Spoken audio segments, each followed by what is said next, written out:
Good morning student, विस्तार में आपका स्वागत है। हम कर रहे हैं एक्सरसाइज 1.3 क्लास 12 एनसीईआरटी पढ़ रहे हैं अपन।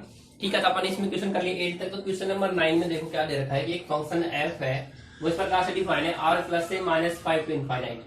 ठीक है, यानी कि इसकी जो डोमेन है वो तो आर प्लस का मतलब है नॉन नेगेटिव रियल नंबर, और जो एफ एक्स है वो इस प्रकार डिफाइन हो रखा है 9x² प्लस 6x-5। तो हमें बताना है so that F is invertible, कि एफ क्या होना चाहिए, इन्वर्टेबल होना चाहिए, यानी कि एफ इसका इनवर्स एग्जिस्ट करता है।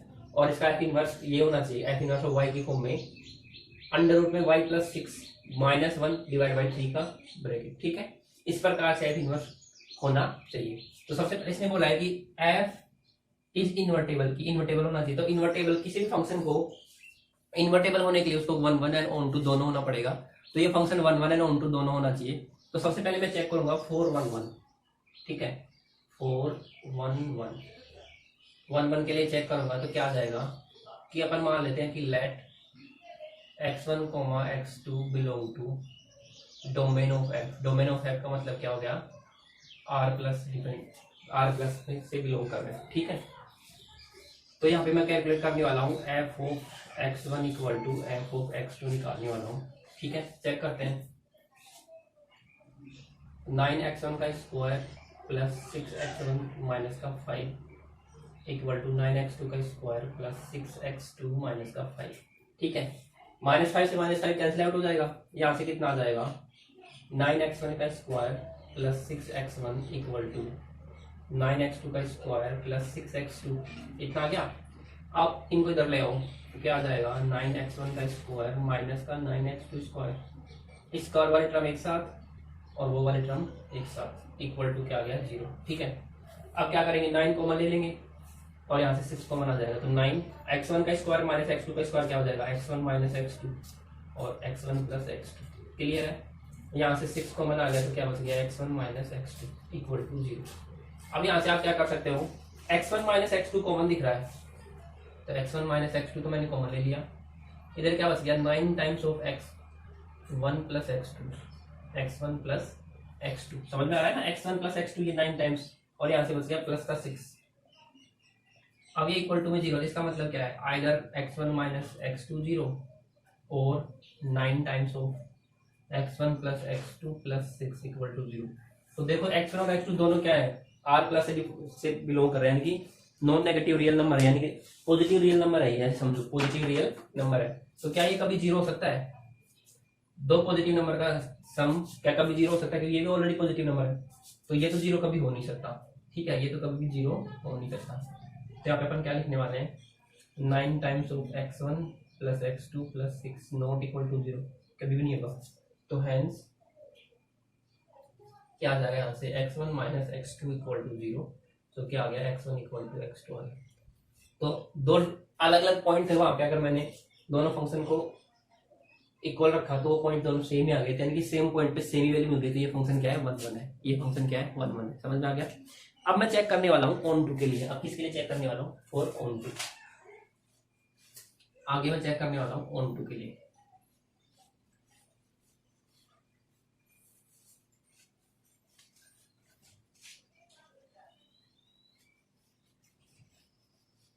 तो देखो अब 1 1 तो हो गया, तो आगे चेक करेंगे फॉर ऑन टू। ठीक है, ऑन टू के लिए मैंने मान लिया कि let f of x equal to 9x² plus 6x minus का 5 इक्वल टू वाई। इसको वाई के बराबर मान लिया, एफ एक्स की वैल्यू मैंने किसके बराबर मान ली, वाई के बराबर मान ली। अब यहाँ से वाई निकालूंगा इन टर्म्स ऑफ एक्स। तो देखो यहाँ से अगर मैं इन टर्म्स ऑफ एक्स निकालूंगा तो इसको निकालने के दो तरीके हैं। एक तो क्या है कि वाई को इधर लेके आओ, एक तरीका तो क्या है वाई को इधर ले आओ, फिर x² में क्वाड्रेटिक बन जाएगी और वहां से फिर क्वाड्रेटिक फॉर्मूला यूज करके एक्स की वैल्यू निकालो। क्वाड्रेटिक फॉर्मूला यूज करके क्या क्या वैल्यू निकालनी है, एक्स की वैल्यू निकालनी है। दूसरा क्या है, इसको परफेक्ट स्क्वायर बना लो। इसको क्या बना लो, परफेक्ट स्क्वायर। देखो अगर मैंने यहाँ पे देखा तो ये तो 3x का होल स्क्वायर बन रहा है प्लस 2 इंटू, अगर मैं 3x निकालता हूँ तो इंटू में क्या आना चाहिए, 1 क्या आना चाहिए, 2a इंटू बी, ऐसे आएगा ना, 2a इंटू बी। तो 1 आ गया तो 1 का स्क्वायर भी आना चाहिए। तो एक बार 1 जोड़ दूंगा, घटा दूंगा, माइनस का 5 इक्वल टू 1। इतना समझ में आ गया। ठीक है, आई थिंक इसमें आपको कोई भी डाउट नहीं होना चाहिए। अब क्या आ जाएगा, यहाँ से लेके यहाँ तक तो परफेक्ट स्क्वायर हो गया। तो 3x प्लस 1 का होल स्क्वायर आ गया। ठीक है, ये माइनस का 1 और माइनस का 5 कितना हो जाएगा, दोनों ऐड होगी माइनस का 6 हो जाएगा। और ये किसके बराबर है, y के बराबर है। किसके बराबर है, y के बराबर है। समझ जाएगा इतना। अब 6 को उधर ट्रांसफर कर देंगे तो कितना आ जाएगा, देखो y प्लस 6 या 6 प्लस वाई, जो भी लिख सकते हो इसको आप, कुछ भी कह सकते हो। स्क्वायर हटेगा तो रूट में आ जाएगा। तो 3x plus 1 equal to y plus 6, under root आ गया। अब यहाँ से x की वैल्यू निकालेंगे तो अंडर रूट में y प्लस 6 माइनस 1, समझ में आया। अंडर रूट में y प्लस 6 माइनस 1, इसका आप होता है ब्रैकेट में 1 कर सकते हैं। 3x इक्वल टू आ गया। तो क्या मैं यहाँ से कह सकता हूँ 3x equal to under root में जो आया y प्लस 6 माइनस 1, तो x की वैल्यू कितनी आ गई, अंडर रूट में y plus 6 minus 1 divide by 3, और ऐसे लिख सकता हूँ, इतना आ गया, x की वैल्यू आ गई। अब अपन निकालने वाले f ऑफ दिस। अगर f of this equal to y आ जाएगा वापस, क्योंकि x इक्वल टू अपन क्या f(x) इक्वल टू ये माना था, तो y पर। अब अगर मैं f ऑफ ये रखना चाहूँ यहाँ पे, यानी कि f ऑफ x का मतलब क्या रखना चाह रहा हूँ मैं, इसको इन टर्म्स ऑफ y रखने वाला हूँ, y प्लस 6, ठीक है, माइनस 1 डिवाइड बाई 3, ठीक है। x की जगह ये रख दो, x की जगह ये रखेंगे। अगर x की जगह ये रखने पर अगर y मिल जाएगा, x की जगह ये रखने पर अगर y मिल जाएगा तब तो अपना आंसर आ जाएगा। तो देखो ये तब अपने कोई काम करनी है, इसको हटा देते हैं, ठीक है। अब देखो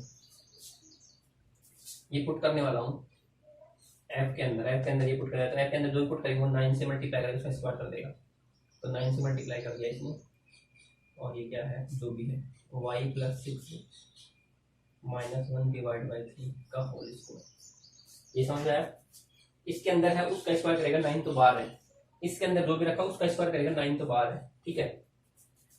प्लस 6 टाइम्स ऑफ ये जो भी है root y plus 6 minus 1 divide by 3 और माइनस का 5। देखते हैं, देखो ये 3 का स्क्वायर हो जाएगा ना ये भी, तो ये तो 9 आ जाएगा, तो 9 से 9 तो कट जाएगा, ये 3 का स्क्वायर है ना। तो अगर नहीं आ रहा तो एक बार लिख लो, a plus a minus b का होल स्क्वायर दिख रहा है, a माइनस बी का होल स्क्वायर, a पूरा ये है, a पूरा ये है, ये माइनस 1 है, तो दोनों क्वांटिटी अलग, a माइनस बी का होल स्क्वायर है, a का स्क्वायर आ जाएगा तो रूट हट जाएगा, प्लस b का स्क्वायर माइनस का 2 टाइम्स ऑफ ab, ठीक है, डिवाइड में 3 का स्क्वायर कितना आ जाएगा, 9। ये बात समझ में आई, ठीक है। अब समझ में आ गया ना, ये कट जाएगा आगे, प्लस 6 टाइम, तो ये कट गया, 2 आ गया यहाँ पे, ऐसे लिख दो 2 टाइम्स ऑफ रूट में y प्लस 6 माइनस का 1 माइनस का 5, ठीक है। बात समझ में आई। अब देखो क्या आ गया यहाँ से, y प्लस 7 आ गया एक तो, ठीक है, माइनस का 2 टाइम्स ऑफ रूट में y प्लस 6 डिवाइड में तो कुछ पता नहीं, सॉरी यहाँ पे प्लस था, ठीक है, प्लस था यहाँ पे, प्लस में 2 टाइम्स ऑफ रूट में y प्लस 6। अब यहाँ पे ध्यान देना, 2 है वो इससे भी मल्टीप्लाई होगा, इससे भी मल्टीप्लाई होगा, तो -2 हो जाएगा यहाँ पे, और माइनस का 5। अब देखो ये माइनस में है, ये प्लस में है, कट गया, ये प्लस का 7, ये माइनस का 7, तो क्या बच गया फाइनली, y बच गया, क्या बच गया, y बच गया। तो अगेन क्या आ गया, अपने पास, अगर मैं इसको बताऊं तो मैं लिख सकता हूँ यहाँ से क्या आ गया अपने पास, f(x) इक्वल टू y, तो hence it is onto. क्या है ये, ऑन टू है, क्लियर है ना। अगर ये ऑन टू है तो f इनवर्स क्या हो जाएगा, f इनवर्स ऑफ y यही हो जाएगा जो मैंने निकाला था इन टर्म्स ऑफ x।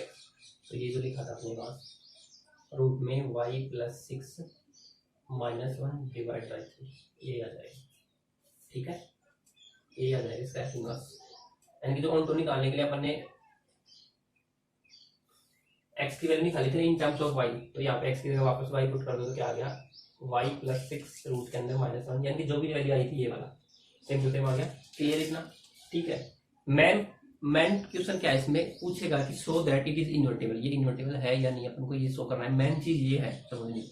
बाकी चीज तो क्लियर हो ही जाती है, क्योंकि वहां से अगर ऑन टू प्रूव कर दिया तो फिर f इनवर्स वही हो जाता है जो हमने निकाला है, ठीक है। क्लियर इतना। अगला देखो क्वेश्चन नंबर 10, क्या दे रखा है क्वेश्चन नंबर 10 में,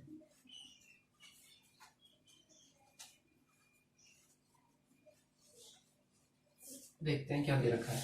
ठीक है, लेट एक फंक्शन डिफाइन हो रखा है एफ कैपिटल एक्स से कैपिटल वाई में, be a invertible function so that f has unique inverse. ये क्या है, be an invertible function.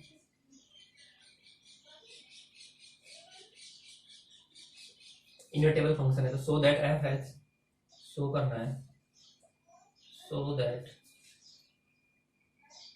F has unique inverse, यानी इसका इनवर्स क्या होना चाहिए, यूनिक होना चाहिए, यानी कि सेम नहीं होना चाहिए। तो अपन मान लेते हैं कि ये एफ के दो इनवर्स हैं G1 एंड G2, फिर वहां से अपन एफ ऑफ G1 निकालेंगे ना एफ ऑफ G2 निकालेंगे। ठीक है, क्लियर इतना। तो इसके सॉल्यूशन में समझ लो, अगर इसका मुझे क्या बताना है कि एफ एक्स से वाई में इन्वर्टेबल फंक्शन है तो इसका जो इनवर्स है वो यूनिक होना चाहिए, यानी कि एक ही इनवर्स आना चाहिए, दो इनवर्स नहीं आने चाहिए, इसका इनवर्स यूनिक होना चाहिए। यूनिक का मतलब समझ लेना, एक से ज्यादा इनवर्स नहीं एग्जिस्ट करे। तो समझो कि सॉल्यूशन में क्या लिखेंगे, late G1 and G2 are two inverse of F।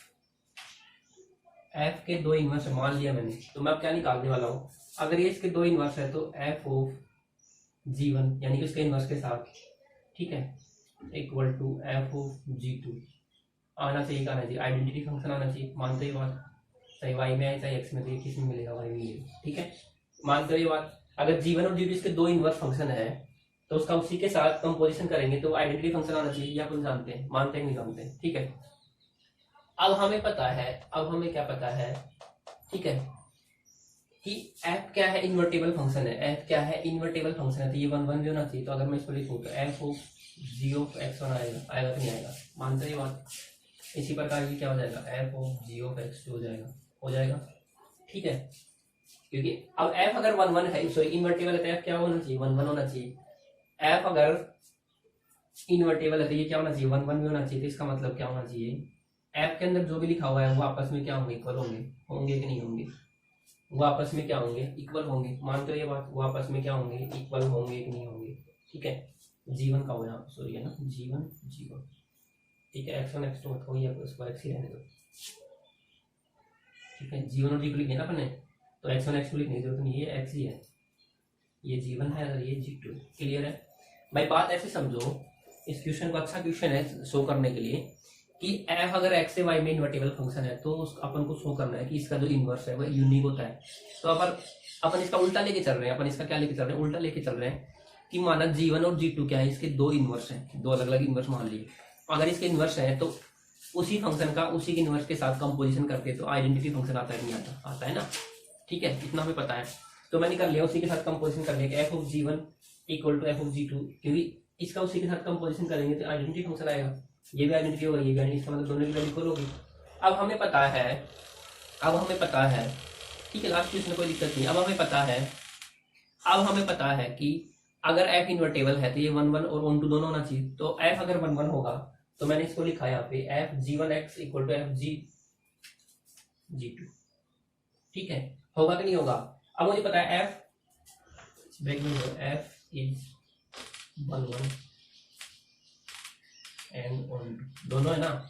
f अगर 1 1 और 1 2 है, इसका मतलब f के अंदर जो भी लिखा हुआ है अपन ऐसे कर देते हैं, पहले f of x1 equal to f of x2, तो फिर वहां क्या आ जाता है, x1 इक्वल टू अगर 1 1 होता था तो यहाँ पे क्या आ गया, G1x इक्वल टू G2x आ गया। क्लियर इतना। अब मुझे पता है ये इसके इनवर्स है, दो अलग अलग इनवर्स, इसका मतलब कह सकता हूँ कि ये क्या होता जाएंगे दोनों, G1 इक्वल टू G2 जाएगा। क्लियर है, आगे समझ में। तो hence inverse of f is unique. Unique क्यों है, क्योंकि अपन ने तो क्या माना था, अपन ने तो क्या माना था कि G1 और G2 इसके दो इनवर्स है। जब इसको प्रूव किया था ये दोनों की वैल्यू सेम ही आ गई, इसका मतलब इसका जो इनवर्स होगा वो यूनिक होगा। बात समझ में आई कि नहीं आई बताओ। ठीक है, देखो समझने के लिए काफी चीजें इसमें समझने के लिए, ठीक है, ऐसे हर मत समझो क्वेश्चन को, कैसे समझ लिए समझो, इसका उल्टा लेके चल रहे हैं कि मान लो G1 और G2 इसके दो इनवर्स है तो उसका मैंने कंपोजिशन कर दिया तो आइडेंटिटी फंक्शन आएगा। यहाँ तक समझ में आ गया। ठीक है, अब मुझे पता है कि अगर f इन्वर्टेबल फंक्शन है तो 1 1 भी होगा, होगा ना 1 1। और अगर 1 1 होगा तो एक्स के अंदर जो मैंने वैल्यू पुट की है x1 और x2 वो दोनों की वैल्यू सेम होगी, तो इसके अंदर यहाँ पे अंदर क्या गया है g1 और g2 गया है, इसका मतलब g1 और g2 की वैल्यू क्या होगी, सेम होगी। g1 g2 की वैल्यू सेम होगी तो इसका मतलब क्या है, ये दो इनवर्स नहीं है बल्कि ये एक ही फंक्शन है, ये एक्चुअली में क्या है, एक ही फंक्शन है जो किसका इनवर्स है, फंक्शन f का इनवर्स। समझ में आ गया, क्लियर इतना? तो आई थिंक आपको इतना समझ में आ गया होगा। फिर अगर कोई कंफ्यूजन रह जाता है तो आप मुझे बेझिझक कमेंट कर दीजिएगा और मस्त होकर बिंदास होकर पढ़ते रहो, ठीक है। आज के लिए इतना ही, थैंक यू।